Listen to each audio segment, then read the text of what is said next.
MALLU MALLU MALLU MALLU. Hey guys, എല്ലാവർക്കും മല്ലു ഫ്രണ്ട്സിന്റെ മറ്റൊരു അടിപൊളി വീഡിയോയിലേക്ക് സ്വാഗതം. കേസ് ഇങ്ങനെ ഒരു വീഡിയോ ചെയ്യുന്നത് എന്തുകൊണ്ടാണെന്ന് വെച്ച് കഴിഞ്ഞാൽ കഴിഞ്ഞ ദിവസം നമ്മൾ ചെയ്ത യൂട്യൂബിൽ ഇട്ടൊരു വീഡിയോയുടെ താഴെ ഒരു കമന്റ് വന്നിട്ടുണ്ടായിരുന്നു. നമ്മുടെ നാട്ടിലെ ഗോയത്തെ എക്സാമിനെ കുറിച്ചിട്ട് ഒരാൾ കമന്റ് ഇട്ടതായിരുന്നു കേട്ടോ. അപ്പോൾ ആ കമന്റ് വായിച്ചിട്ട് എനിക്ക് തോന്നി ഇതുപോലൊരു വീഡിയോ ചെയ്യണമെന്ന്. കാരണം നമ്മുടെ നാട്ടിൽ ഇതിനെക്കുറിച്ച് അറിയാത്ത ഒരുപാട് പേരുണ്ട്. അപ്പോൾ നിങ്ങൾക്ക് ആർക്കെങ്കിലും ഇങ്ങനെ ഒരു കാര്യം അറിയത്തില്ലെങ്കിൽ വീഡിയോ ഫുള്ളായിട്ട് കാണാൻ വേണ്ടി നോക്കുക. അപ്പോൾ എന്തിനെ കുറിച്ചിട്ടാണ് ഞാൻ ഈ കിടന്ന് പറയുന്നതെന്ന് ചോദിച്ചു കഴിഞ്ഞാൽ ഞാൻ ആദ്യം തന്നെ ആ കമന്റ് ഒന്ന് വായിക്കാം കേട്ടോ. സോ ഗൈസ്, ഇതാണ് കമന്റ് ഇട്ട ആൾ പറഞ്ഞേക്കുന്നത്. ഇവിടെ ഫുൾ ഉടായിപ്പാണ്, സ്പെഷ്യൽ എക്സാം എന്നൊക്കെ പറഞ്ഞ് ഗോയത്തെ നമ്മളെ ഫുള്ള് ഫെയിലാക്കിയാണ്. ഈ പറയുന്ന ആള് ട്രിവാൻഡ്രത്ത് ഷ്രൈവൻ എഴുതിയായിരുന്നു. ഫസ്റ്റ് ടൈമും സെക്കൻഡ് ടൈമും കിട്ടിയ മാർക്ക് സെയിം അതാണ് കേട്ടോ പറഞ്ഞത്. അപ്പൊ അതാണ് നമ്മുടെ ഇന്നത്തെ ഒരു ടോപ്പിക് എന്ന് പറയുന്നത്. വീഡിയോയുടെ തുടക്കത്തിൽ ഒരു കാര്യം പറയാം, ചെറിയൊരു ജലദോഷമുണ്ട്. അപ്പം സൗണ്ടിന് എന്തെങ്കിലും പ്രശ്നം ഉണ്ടെങ്കിൽ പെട്ടെന്ന് നിങ്ങൾ പോയിട്ട് ഹെഡ്സെറ്റ് ഒക്കെ ഉള്ളവർ ഹെഡ്ഫോൺ ഒക്കെ എടുത്ത് വെച്ചിട്ട് വീഡിയോ കാണാൻ വേണ്ടി നോക്കുക കേട്ടോ. ഇല്ല ശബ്ദത്തിന് എന്തെങ്കിലും പ്രശ്നം ഉണ്ടെങ്കിൽ നിങ്ങളൊന്ന് ക്ഷമിച്ചേക്കുക. അടുത്ത വീഡിയോയിൽ അസുഖമൊക്കെ മാറി സെറ്റായി കഴിഞ്ഞാൽ കുറച്ചും കൂടെ ശബ്ദത്തിൽ സംസാരിക്കാൻ വേണ്ടി നോക്കാം കേട്ടോ. ഇതിന്റെ മാക്സിമം സൗണ്ടാണ്. പിന്നെ വേറൊരു കാര്യം കൂടെ ഞാൻ പറഞ്ഞേക്കാം, ഇത് എനിക്ക് തോന്നിയിട്ടുള്ള കാര്യങ്ങൾ മാത്രമാണ് കേട്ടോ ഞാൻ പറയുന്നത്. അപ്പോൾ ഈ വീഡിയോ കണ്ടിട്ട് നിങ്ങൾക്ക് തോന്നിയേക്കരുത് ഞാൻ പറഞ്ഞത് വെച്ചിട്ട് നമ്മുടെ നാട്ടിലെ ഗോയത്തെ എല്ലാ സെന്റേഴ്സും ഉടായിപ്പാണ്, നമുക്ക് ഒരിക്കലും എഴുതിയാൽ കിട്ടില്ല എന്നൊന്നും അല്ല. കുറേ സെന്റേഴ്സ് ഉണ്ട് നമുക്ക് അവിടെ എക്സാം എഴുതിയാൽ കിട്ടാനും, നമുക്ക് അവിടെ എക്സാം എഴുതിയാൽ അത്യാവശ്യം പാസിംഗ് റേറ്റ് ഉണ്ട്, എല്ലാ കാര്യങ്ങളും ഉണ്ട്. അപ്പോൾ അങ്ങനത്തെ ഉള്ള ഓരോ സെന്ററിന്റെ പേരൊന്നും ഞാൻ എടുത്തെടുത്ത് പറഞ്ഞില്ല, കാരണം എനിക്കും അത്രയും കറക്റ്റായിട്ട് അറിയില്ല. പക്ഷെ നമ്മൾ ഓരോ സ്റ്റുഡൻസ് എഴുതുന്ന വഴിയാണ് നമുക്കത് അറിയാൻ വേണ്ടി പറ്റുന്നില്ല. എത്ര പേര് എഴുതുന്നു, അവിടെ എത്ര പേർക്ക് പാസിംഗ് റേറ്റ് ഉണ്ട്, അങ്ങനെയാണ് നമുക്ക് അറിയാൻ വേണ്ടി പറ്റുന്നത് അവിടെ എളുപ്പമാണോ അതോ പാടാണോ എന്നുള്ള കാര്യങ്ങളൊക്കെ. ഇതുപോലെ ഒരാളെ എക്സ്പീരിയൻസ് ഷെയർ ചെയ്തുകൊണ്ട് മാത്രമാണ് അതെനിക്ക് അറിയാൻ പറ്റിയതും നിങ്ങളിലേക്ക് ഇപ്പോൾ എത്തിക്കാൻ പറ്റുന്നത് കേട്ടോ. അപ്പോൾ ഈ ഒരു കാര്യം നിങ്ങൾ ജസ്റ്റ് ഓർത്തിരിക്കും. നിങ്ങൾക്ക് ഇതുപോലെ എന്തെങ്കിലും എക്സ്പീരിയൻസോ എന്തെങ്കിലുമൊക്കെ എക്സ്പീരിയൻസ് ഇപ്പോൾ ഗോയത്തെ എക്സാമിനെ കുറിച്ചിട്ട് നല്ലതോ ചീത്തയോ ആയിക്കോട്ടെ, അത് നിങ്ങളൊന്ന് കമന്റ് ചെയ്യാൻ വേണ്ടി നോക്കുക. അതുവഴി ബാക്കിയുള്ളവരിലേക്ക് കൂടെ അത് എത്തിക്കാൻ വേണ്ടി പറ്റും കേട്ടോ. 2022 അതായത് ഏകദേശം 2022 തുടക്കത്തിൽ ഞാൻ എൻ്റെ ഗോയത്തെ B2 പ്രിപ്പയർ ചെയ്യുന്ന ടൈമിൽ ആദ്യമൊക്കെ എഴുതിയപ്പം എനിക്ക് കിട്ടാതെ പോയ സമയത്ത് ഞാൻ ചിന്തിച്ചിട്ടുണ്ടായിരുന്നു, ഇവരൊരു ഉടായ്പല്ലേ കാണിക്കുന്നത്, ചിലവർക്ക് എക്സാം കിട്ടുന്നുണ്ട് ചിലവർക്ക് കിട്ടുന്നില്ല, എന്തുകൊണ്ടാണ് എനിക്ക് കിട്ടാതെ പോയതൊക്കെ ഞാൻ ഇങ്ങനെ ആലോചിച്ചിട്ടുണ്ടായിരുന്നു. പിന്നെയാണ് മനസ്സിലായത് ചില സെന്റേഴ്സിൽ എഴുതി കഴിഞ്ഞാൽ കിട്ടില്ല എന്നുള്ള കാര്യങ്ങളൊക്കെ ഒന്ന് രണ്ട് പേരിങ്ങനെ പറയുന്നത് കേട്ടോ. പക്ഷെ പിന്നീട് രണ്ടാമത് എഴുതിയപ്പോൾ കിട്ടി. അപ്പോൾ എനിക്ക് തോന്നി ആ കുഴപ്പമില്ല, ഇന്ന സെന്ററിൽ എഴുതിയാൽ കിട്ടുന്നുണ്ട്. പക്ഷെ അങ്ങനെയൊന്നും അല്ല, നമ്മൾ അത്യാവശ്യം നന്നായിട്ട് ചെയ്ത് കഴിഞ്ഞാൽ കിട്ടുമെന്നാണ് ഞാൻ ഇപ്പോഴും വിശ്വസിക്കുന്നത്. ആ വിശ്വാസം എത്രത്തോളം സത്യമാണെന്ന് എനിക്കറിയില്ല. കാരണം ഒരുപാട് സ്റ്റുഡൻസ് മെസ്സേജ് പറയുന്നുണ്ട്, അല്ല നമ്മുടെ ടെലിഗ്രാം ഗ്രൂപ്പിൽ അവർ തന്നെ അങ്ങോട്ടും ഇങ്ങോട്ടും ഡിസ്കസ് ചെയ്യുന്നുണ്ട്, ഇന്ന സെന്ററിൽ എഴുതിയാൽ കിട്ടുന്നുണ്ട് ചിലയിടത്ത് കിട്ടുന്നില്ല എന്നുള്ള കാര്യം. ഹൈദരാബാദിലായിരുന്നു തോന്നുന്നു ഒരു വലിയ സ്കാം നടന്നിട്ടുണ്ടായിരുന്നു. ഒരുപാട് സ്റ്റുഡൻസിന്റെ പൈസ പോയിട്ട്, അതായത് ഏജന്റുമാർ കൊണ്ട് നമ്മളെ പറ്റിച്ച കാര്യമാണ് പറയുന്നത്, അല്ലാതെ ഇൻസ്റ്റിറ്റ്യൂട്ടുകാരൊന്നും ചെയ്തിട്ടല്ല, ചെയ്തത് ഏജന്റുമാരായിരുന്നു. അത് കഴിഞ്ഞ് അവിടുത്തെ ഹൈദരാബാദിൽ ഇൻസ്റ്റിറ്റ്യൂട്ടുകാർ തന്നെ ഒഫീഷ്യലായിട്ട് പറഞ്ഞിട്ടുണ്ടായിരുന്നു, ഞങ്ങൾക്ക് ഇതൊന്നും അറിയില്ല, ഇതുപോലെ നേരത്തെ ഡേറ്റ് എടുത്ത് കൊടുക്കുന്ന കാര്യങ്ങളോ ഒന്നും തന്നെ അവർക്ക് അറിയില്ല എന്ന് പറഞ്ഞ് അവർ നൈസായിട്ട് അതിൽ നിന്ന് കൈ ഒഴിഞ്ഞിട്ടുണ്ടായിരുന്നു കേട്ടോ.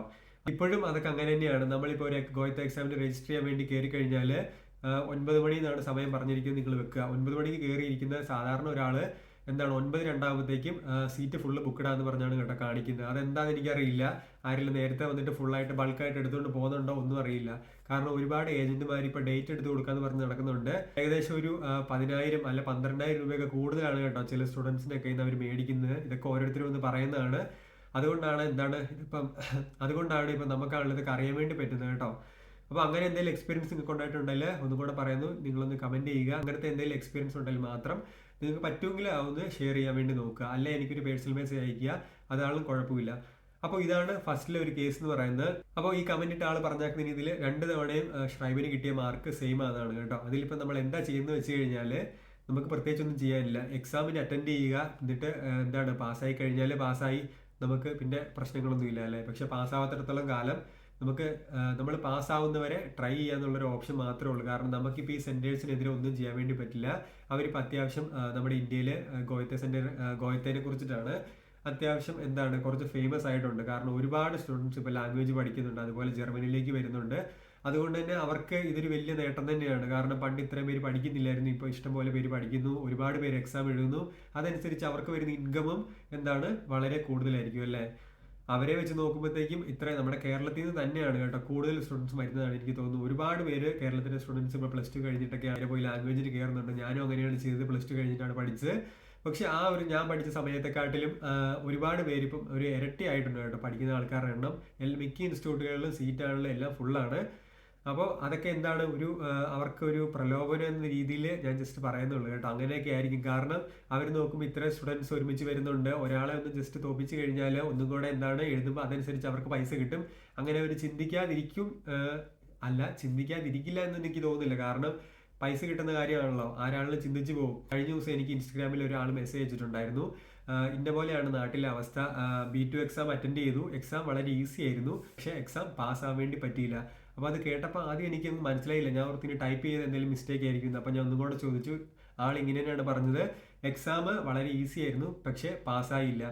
അപ്പോൾ തന്നെ എനിക്ക് മനസ്സിലായിട്ടോ, കാരണം എക്സാം എളുപ്പമായിരുന്നു, പാസ്സായില്ല. അപ്പോൾ എനിക്ക് തോന്നി, ഇന്ന പോലെ എൻ്റെ ഉള്ളിൽ തോന്നി, ഇനിയിപ്പോൾ അവർ തോപ്പിച്ചതാണെന്നും അറിയില്ല എന്ന് എനിക്കൊരു തോന്നലുണ്ടായി കേട്ടോ. അത് സത്യമാണ്. ഈ മെസ്സേജ് അയച്ച ആൾക്ക് ഒരു കാര്യമാണ് അറിയേണ്ടത്, ജർമ്മനിയിൽ വന്നിട്ട് ഇനി എഴുതുന്നതാണോ അതല്ലെങ്കിൽ നാട്ടിൽ നിന്ന് കംപ്ലീറ്റ് ചെയ്തിട്ട് വരുന്നതാണോ നല്ലതെന്ന്. കാരണം നാട്ടിലെ അവസ്ഥ ഇങ്ങനെയാണ്. അതുകൊണ്ട് ജസ്റ്റ് ഒരു സംശയത്തിന് വേണ്ടി ചോദിച്ചതാണ്. ഇനിയിപ്പോൾ ഇവിടെ വന്നിട്ട് എഴുതിയിട്ട് പെട്ടെന്ന് കിട്ടുവാണെങ്കിൽ അതാണല്ലോ ബെറ്റർ. അപ്പോൾ നിങ്ങൾക്ക് എന്തെങ്കിലും അങ്ങനത്തെ ഓപ്ഷൻസ് ഉണ്ടെങ്കിൽ നിങ്ങൾക്ക് ജർമ്മനിയിൽ വന്നിട്ട് എഴുതാന്നുള്ളൊരു ഓപ്ഷൻ നിങ്ങൾക്ക് കിട്ടുവാണെങ്കിൽ നിങ്ങൾ അതും കൂടെ ഒന്ന് ട്രൈ ചെയ്യുക. ഇവിടെ കുറച്ചും കൂടെ എളുപ്പത്തിൽ പാസ്സാവാന്നാണ് എനിക്ക് തോന്നിയിട്ടുള്ളത്. രണ്ടും സെയിം ആണെന്ന് ചോദിച്ചു കഴിഞ്ഞാൽ സെയിം ആണ്, സെയിം ടോപ്പിക്കുകളാണ്, എല്ലാം സെയിം ആയിരിക്കും. പക്ഷേ ഇത്ര ഒരു തിക്കും തിരക്കും നിങ്ങൾക്ക് കാണില്ല. ഡേറ്റ് എടുക്കുന്ന സമയത്താണല്ലോ ഒന്നുമില്ല, നമുക്ക് പെട്ടെന്ന് ഡേറ്റ് കിട്ടും, എഴുതാൻ വേണ്ടി പറ്റും. ജസ്റ്റ് എൻ്റെ ഒരു ഒപ്പീനിയൻ മാത്രമാണ് കേട്ടോ പറയുന്നത്. നിങ്ങളുടെ ഇഷ്ടമാണ് നാട്ടിൽ നിന്ന് കംപ്ലീറ്റ് ചെയ്തിട്ട് പറഞ്ഞോ ഇവിടെ വന്നിട്ട് ചെയ്യണം എന്നുള്ളതൊക്കെ കേട്ടോ. ഇവിടെ കൂടുതൽ ആൾക്കാർ ഇപ്പോൾ ചോദിക്കുന്ന ഫുൾ മോഡ്യൂൾ വെച്ചിട്ടുള്ളവരെയാണ്. ഇപ്പം നിങ്ങൾ ഹൗസ് ബിൽഡിങ്ങിന് തന്നെയൊക്കെ അപ്ലൈ ചെയ്യുകയാണെങ്കിലും ചോദിക്കുന്ന ഫുൾ മോഡ്യൂൾ ഉള്ളവരെ വെച്ചിട്ട് തന്നെയാണ്. അതും കൂടെ നിങ്ങൾ മനസ്സിലാക്കുക. എന്നിട്ട് എക്സാമിന് അറ്റൻഡ് ചെയ്യുകയൊക്കെ ചെയ്യുക കേട്ടോ. ആരും പോയിട്ട് ഇനിയും ഗോയത്തക്കാരെ വഴക്കമൊന്നും പറഞ്ഞിട്ട് കാര്യമില്ല. അവർക്ക് അവരുടേതായിട്ടുള്ള ഗൈഡ് ലൈൻസ് ഉണ്ട്. അപ്പം അവർ പേപ്പർ നോക്കുന്ന രീതി അവർക്കുണ്ട്. എല്ലാത്തിനും അവർക്കൊരു രീതി കാണുമല്ലേ. അപ്പം എത്ര പേര് പാസ്സാക്കുന്നുണ്ട് അത് ഒരു ഇത്ര % ആയിരിക്കും.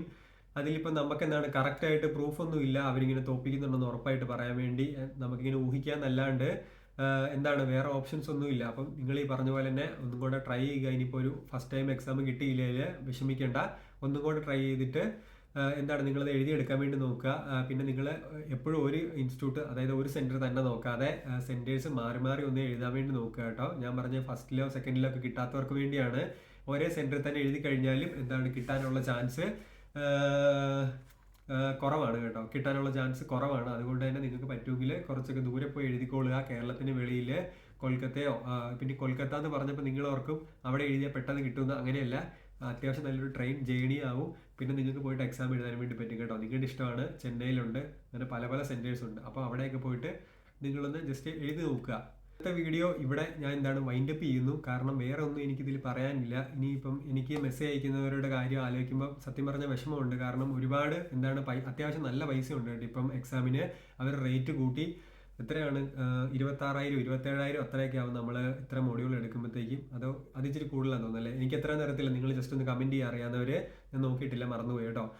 അപ്പോൾ അത്രയും പൈസ കൊടുത്തിട്ടാണ് നമ്മൾ എഴുതുന്നത്. അപ്പോൾ കിട്ടിയില്ലെങ്കിൽ പിന്നെ നമ്മൾ അത്യാവശ്യം നല്ല പൈസ കൊടുക്കണം ഓരോ മൊഡ്യൂളിലും. അതൊരു പ്രശ്നമാണ്. അതുകൊണ്ട് തന്നെ ഇപ്പോൾ കുറേ പേര് ടെൽക്കിലേക്ക് നോക്കുന്നുണ്ട്. അതൊരു നല്ല ഓപ്ഷനാണ് കേട്ടോ. നിങ്ങൾക്ക് ടെൽക്ക് എഴുതാൻ താല്പര്യം ഉണ്ടെങ്കിൽ അതും കൂടെ നിങ്ങൾ ട്രൈ ചെയ്തോളുക.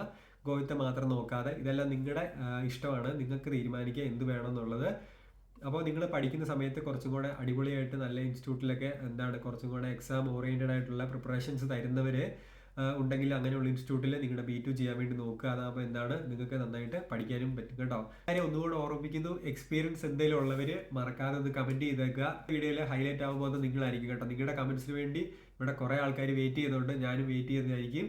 ആ കമൻസിലൊക്കെ നമുക്ക് നോക്കാം എങ്ങനെയാണ് മറ്റുള്ളവർ റിയാക്ട് ചെയ്യും, റിപ്ലൈ ചെയ്യുന്നതെന്നൊക്കെ. അപ്പോൾ പറ്റുന്നവരെല്ലാവരും അവരവരുടെ എക്സ്പീരിയൻസ് നല്ലതാണെങ്കിലും ചീത്തയാണെങ്കിലും ഞാൻ ഓൾറെഡി പറഞ്ഞു, അത് ഒന്ന് കമൻറ്റ് ചെയ്യാൻ വേണ്ടി നോക്കുക. അപ്പോൾ അത്രേ ഉള്ളൂ ഗൈസ്. ഇന്നത്തെ വീഡിയോ നിങ്ങൾക്ക് യൂസ്ഫുൾ ആയെന്ന് ഞാൻ കരുതുന്നില്ല. കാരണം അത്രമാത്രം ഞാൻ ഇൻഫർമേഷൻ ഒന്നും ചെയ്തിട്ടില്ല. കാരണം ഈ ഒരു കാര്യം എനിക്ക് ജസ്റ്റ് ഒന്ന് പറയണമെന്നുണ്ടായിരുന്നു. ഇങ്ങനെയുള്ള കാര്യം എനിക്ക് ഇയാൾ മെസ്സേജ് അയച്ചപ്പം എനിക്കിതൊന്ന് ജസ്റ്റ് പറയണം തോന്നി. അപ്പം നിങ്ങൾക്ക് എന്തെങ്കിലും സംശയങ്ങളോ കാര്യങ്ങളോ ഉണ്ടെങ്കിൽ നിങ്ങൾ കമൻറ്റ് ചെയ്യുക, അല്ലെങ്കിൽ ഇൻസ്റ്റാഗ്രാമിൽ ഒരു മെസ്സേജ് അയക്കുക. അപ്പോൾ അത്രേ ഉള്ളൂ. മറ്റൊരു അടിപൊളി വീഡിയോ ആയിട്ട് വരുന്നതായിരിക്കും. നിങ്ങൾക്ക് ഇനി എന്തെങ്കിലും പ്രത്യേകിച്ച് കണ്ടന്റുകളൊക്കെ താല്പര്യം ഉണ്ടെങ്കിൽ നിങ്ങൾ അതും ഒന്ന് കമൻറ്റ് ചെയ്തേക്കുക. അതനുസരിച്ച് വീഡിയോ ചെയ്യാൻ വേണ്ടി നോക്കുക കേട്ടോ.